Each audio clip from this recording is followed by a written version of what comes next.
I was single for a long time, and I'd look around and I'd see other couples. I'd wonder what was their secret. I couldn't find mine, Mr. Right. I dated, but it never seemed to be the right fit.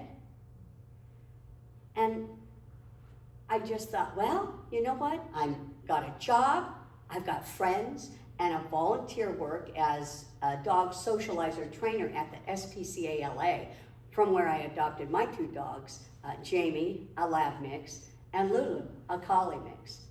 I figured I can pay my bills, I'm independent, so I should be content. The first time I saw Freddy was at the Santa Monica Malibu Unified School District, where we both worked. Tall and broad-shouldered with a long red ponytail. He was the district's locksmith, and I was assistant to the CFO. One day, he was called to our office to rekey the door lock.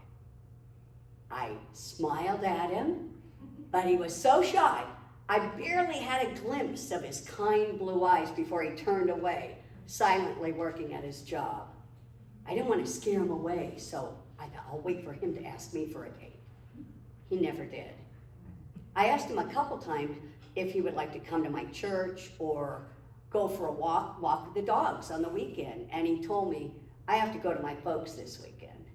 And after several times of hearing that, I figured, okay, he's not interested. Meanwhile, I read in Cosmopolitan that if a woman doesn't marry by the time she's 40, she never will. So, when I was 37, I married Mr. Wrong. I'll leave those details alone. The school district offices had the administration on the top floor, and the downstairs had a large warehouse and shops for all the trades, like the carpenters, electricians, the painters, and the locksmith. Lots of men. There was one secretary from upstairs who was never at her desk because she was always downstairs flirting with the guys. They all worked 7 a.m. to 3 p.m. and they'd hang out in the parking lot before they left for the day.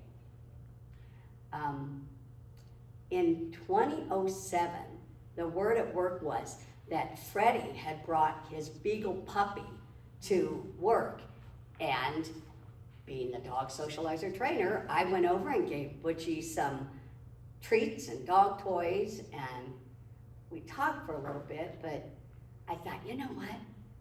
I never had feminine wiles, but I think I'm gonna take a page out of Cheryl's book. And I walked out to my car, and then I saw Freddy by his truck.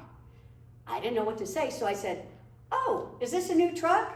And he said, no. He said, oh, I've got those pictures of my other dog who recently passed away that I wanted to show you.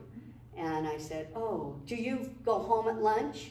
And he said, no, I usually just eat at my desk. And I always brought my lunch. So I said, why don't we take our lunches and go across the street to the park, and you can show me the pictures.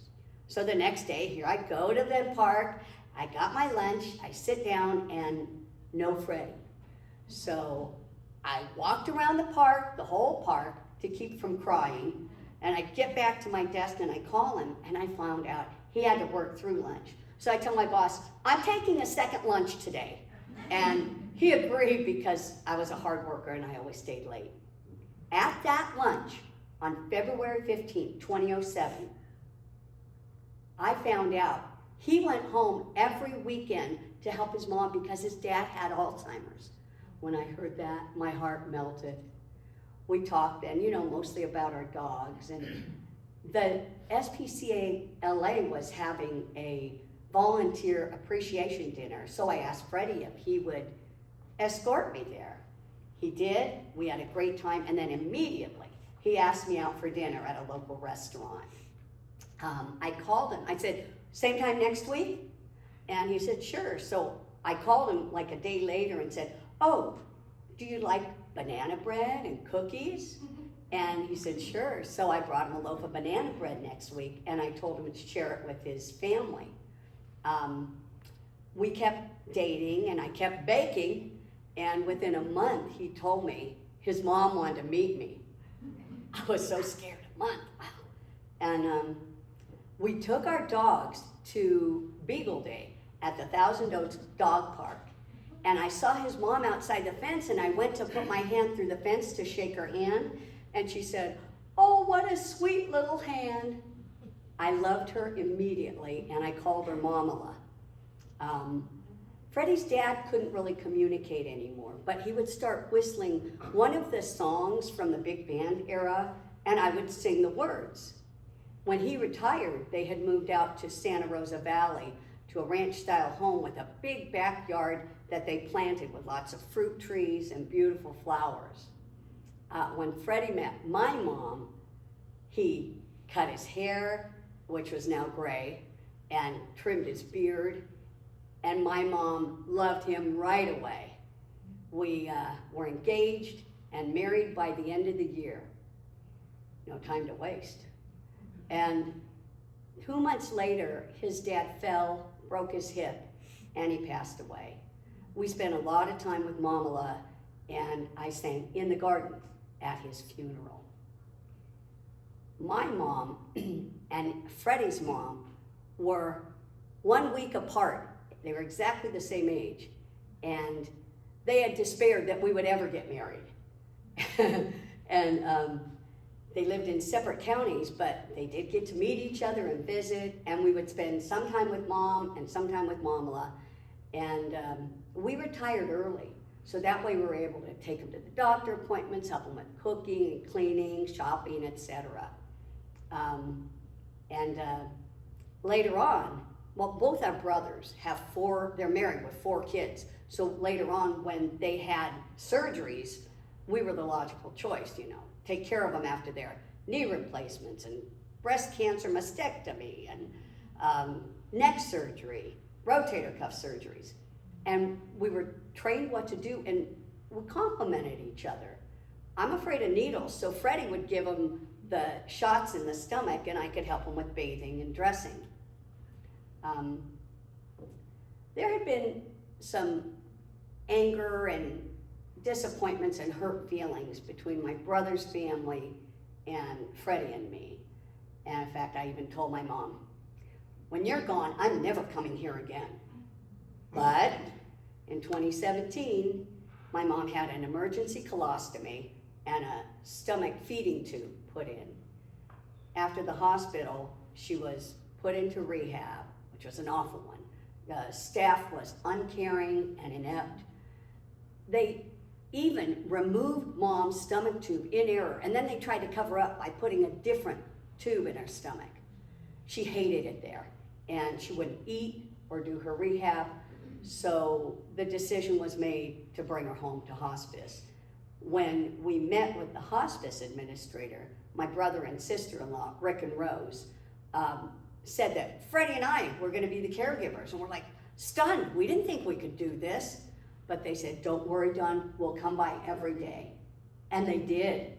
She also said that we would be trained by nurses and social workers and everybody, and despite our initial misgivings, we did indeed learn how to care for them, how to, change the sheets and change the diapers and give the medication and even change the colostomy bag.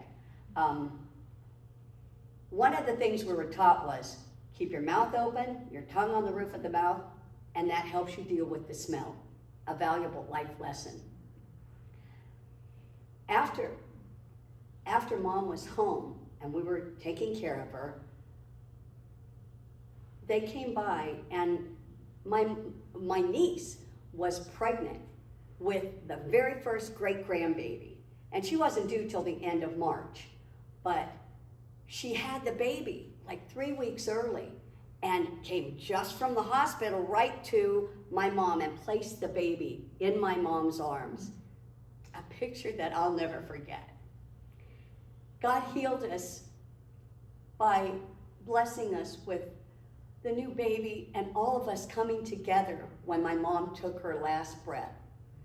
We now have 3 our great nephews, and we visit them regularly. In 2013, Freddie's mom, Mamala, which I now call Mom, got married again, and we were really happy for Pop and her. They were in their 80s, and they went on cruises, and they drove across the country visiting family. They were so sweet. Pop would croon into her ear, and they were always kissing. One day to joke, I was saying, "Oh, get a room." And later on, I was kissing Freddy, and Pop said that to me. We moved in with them at the end of 2020 when Mamala fell. And when she got home from the hospital, we took care of her. We had her hospital bed right outside our room and a baby monitor. And despite being on medication, she was up all night long. So after a month, we had to hire a nighttime caregiver so we could get some sleep. We helped her with doing her daily exercises and using her walker, and we took care of all the cooking and cleaning and shopping, that stuff. And after not long, maybe a month or so, she was able to even ride her scooter around the backyard. So we stayed with them and took them out to dinner, took care of everything, taking them to the doctor, etc. In October of 2021, they were both put into hospice. Mom was in a coma, and Pop, he was not doing well either. She passed away, and then he'd keep asking me, "Where's Mom?" And I kept telling him, "She's gone, Pop." And he was silent. He didn't say anything after that. And he really went downhill. He kept climbing out of his hospital bed a dozen times or more, and even with the rails up. And one night he climbed out 5 times in one night, and we said, "We can't do this anymore." But God blessed us again when his kids came the next day and they took over from us, and we went to bed. We went to sleep. And he passed 10 days after Mom. I think she reached out to him and called him, and he came to her. Theirs was a sweet love story, and I'll always be grateful for that time we had with them. Now, we live in that Santa Rosa home with the fruit trees and the beautiful flowers, and we take care of them. We have 3 dogs now, and they think they live in doggy Disneyland, running in the backyard and trying to get lizards, but luckily never catching them. The hardest thing we've had to face was to say goodbye to our loved ones, both 2- and 4-legged. But being together has helped us to get through it. Our love story continues.